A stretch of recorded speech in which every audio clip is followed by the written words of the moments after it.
guys, we've been waiting for the transfer portal to heat up, and Bob, it's on fire right now.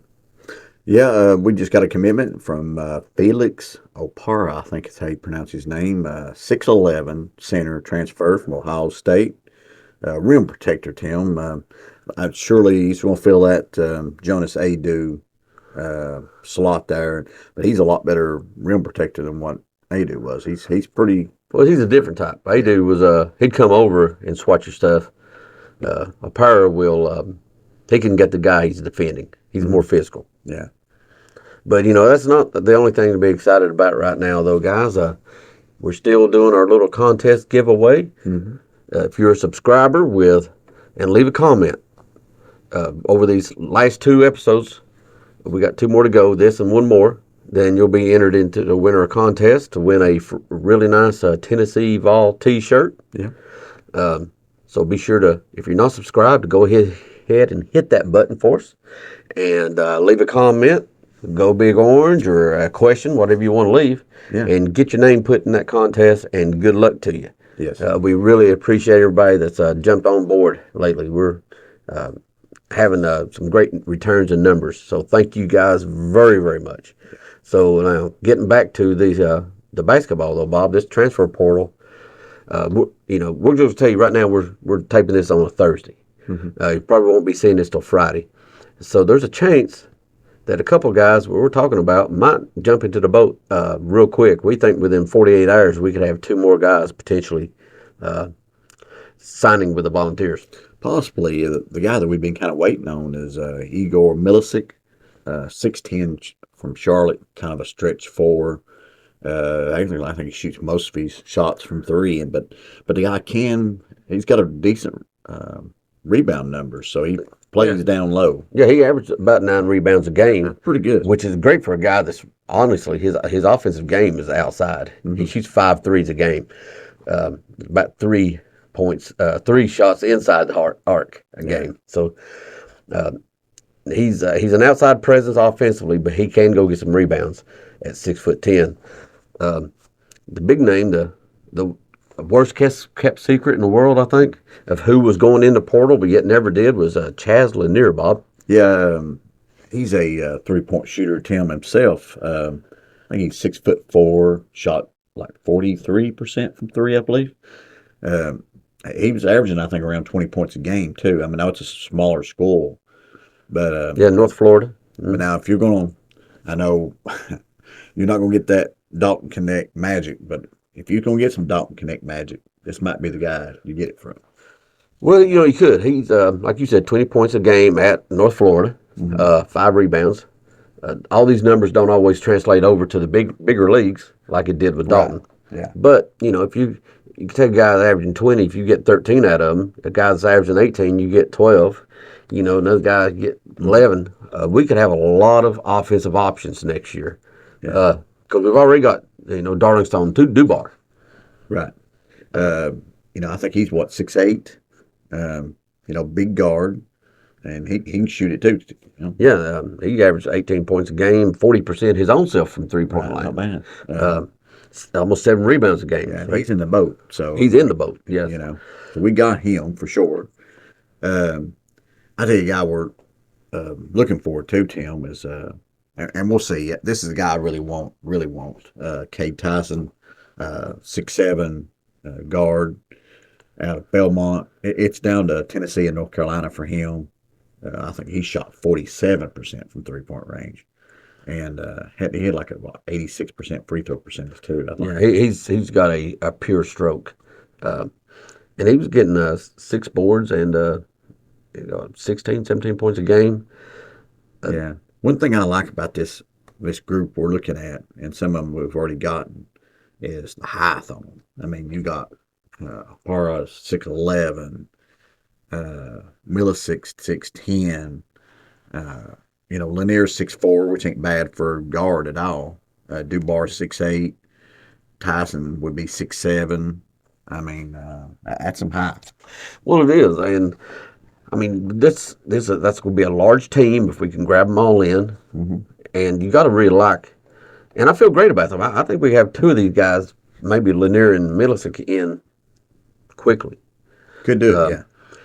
And I tell you what, I actually feel better about Tyson than I did a few days ago, simply for the fact that everyone has been targeting him for North Carolina with Tennessee #2. Mm-hmm. And at some point, you have to say, if you want to go to North Carolina, why are you not in the boat already? Yeah, I mean that has been the strong runner because I guess he's originally from North Carolina, Yeah. so that's why I believe a lot of people think he's a shoe in there.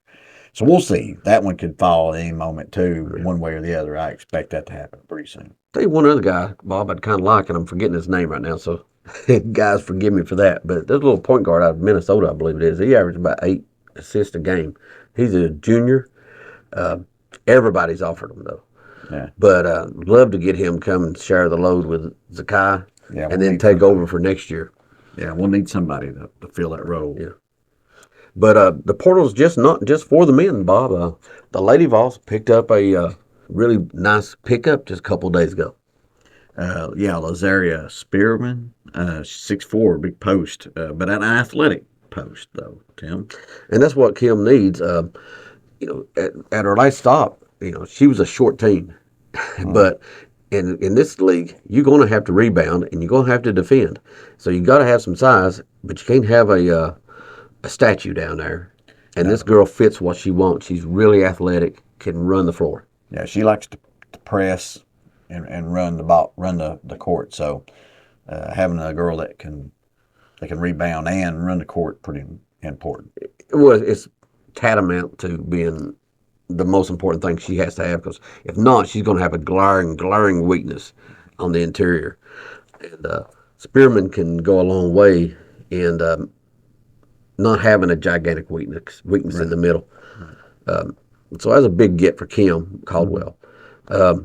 But let's jump over to football real fast. And this isn't the portal, but this week brought kind of big news for quarterback 2026 quarterback Faison Brandon, Bob. Yeah, he has moved up to #1 player in the country for 247. He is the #1 quarterback in the country, composite For on 3. Yeah, so that's huge, and it's huge because We're the perceived leaders. We're the perceived Yeah, leaders. if we wasn't the perceived leaders, I wouldn't give two craps, Bob, Right. about where this guy is rated. I know, but man, I tell you what, we're recruiting quarterbacks. I mean, wow. Yeah, I mean, of course he's not in the boat. Nobody's in the boat. no, but, he's not in the boat. I mean, this team, the coaching staff, I mean, it's obvious they believe the quarterback is the straw that stirs the drink. And in this day and age, it definitely is. I mean, you got Nico was the #1 player in the country. You got Merkliner was a top 10 quarterback. George McIntyre, not top 2 quarterback in the country. Now we're in on the top #1 for 2026.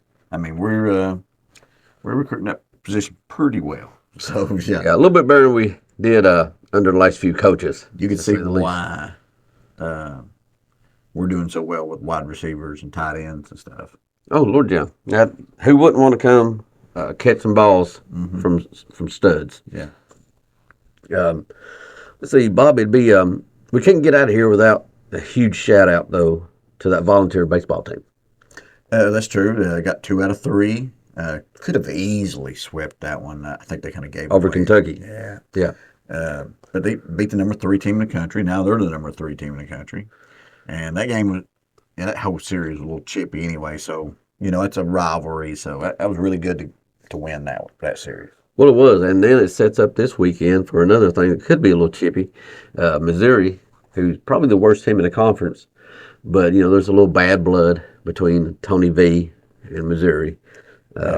Maybe we can get. It'd be great to sweep their ice. It would be, and it would be good to have. Maybe Kentucky's dugout can, get their pom poms and cheer for us. Maybe. Yeah. But anyway, man, Vols are coming up orange right now. It's looking like a great weekend coming up. Oh yeah. And then of course you got one other thing we won't mention briefly is the NFL draft. I mean, you got Wright projected to go second, third round. Somebody will grab Milton. I mean, they'll just fall in love with the arm strength and the back flips and the 40-yard dash, and they'll just take a chance at it. Oh, you have to. I mean, look, I realize he's never put it forward really altogether, but there's not. Don't tell me there's not a coach out there with a big ego that says I'm the one that's going to fix this guy and he's going to be all pro. Absolutely. I mean, they might do it. I mean, I've heard rumors that Bills might try to take a chance at him. Well, they made Josh Allen into something. But yeah, we'll see how that goes. Kamal Hadden could get drafted late, and I wouldn't be totally shocked to see Castles get drafted too. Yeah. He should. Well, if he don't, he's definitely get a free agent somewhere. He'll be on a roster next year. I believe so. He's a good tight end. I'm really shocked that they ain't got him higher up than what the rest. We know he wasn't invited to combine, but yet when his pro day come around, his numbers showed that he probably should have been invited to combine. Yeah, his numbers showed well, and so he'll make a club somewhere. Yeah. But with that, Bob, I reckon we're wrapping this sucker up, aren't we? That's right. Go Vols. Look for our next episode. Should be a good one. Yeah. Enter the contest. Be a subscriber. Leave a comment. Love you guys. All right. Go Vols.